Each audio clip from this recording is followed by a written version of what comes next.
বিশ্বকাপ মানেই ফেভারিটদের মাটিতে নামিয়ে আনার অবিশ্বাস্য সব গল্প। তেমনি এক রূপকথার জন্ম দিল ইরান। মাঠের শক্তিতে যোজন যোজন এগিয়ে থাকা শক্তিশালী বেলজিয়ামকে গোলশূন্য ড্রয়ে আটকে দিয়েছে দলটি। আর ঐতিহাসিক এই ড্রয়ে বেলজিয়ামকে টপকে গ্রুপ জির টেবিলের শীর্ষে উঠে এসেছে এশিয়ান পরাশক্তি ইরান। ক্যালিফোর্নিয়ার লস অ্যাঞ্জেলেস স্টেডিয়ামে রোববার ফুটবল বিশ্ব দেখল এক চরম নাটকীয় ম্যাচ।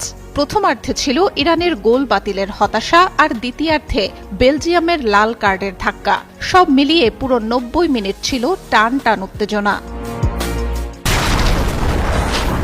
হিউস্টনে রকিং টেস্টি, সীমানা ছাড়াও নিজেকে হারাও। খেলার ২৫ মিনিটেই বেলজিয়ান ডিফেন্সকে বোকা বানিয়ে বল জালে জড়ায় ইরান।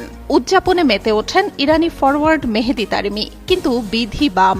ভিএআরের নিখুঁত অফসাইড কলে কপাল পড়ে ইরানের। অল্পের জন্য গোলটি বাতিল হয়ে যায়। তবে ১-০ গোলে লিড পাওয়ার সুযোগ হাতছাড়া হলেও ম্যাচের ভাগ্য ইরানের দিকে হেলে পড়ে দ্বিতীয়ার্ধে। ৭০ মিনিটে ইরানের বিপজ্জনক কাউন্টার অ্যাটাক রুখতে গিয়ে ফাউল করে বসেন বেলজিয়ান ডিফেন্ডার। আগেই একটি হলুদ কার্ড থাকায় দ্বিতীয় হলুদ কার্ড অর্থাৎ লাল কার্ড দেখিয়ে তাকে মাঠ ছাড়ার নির্দেশ দেন রেফারি।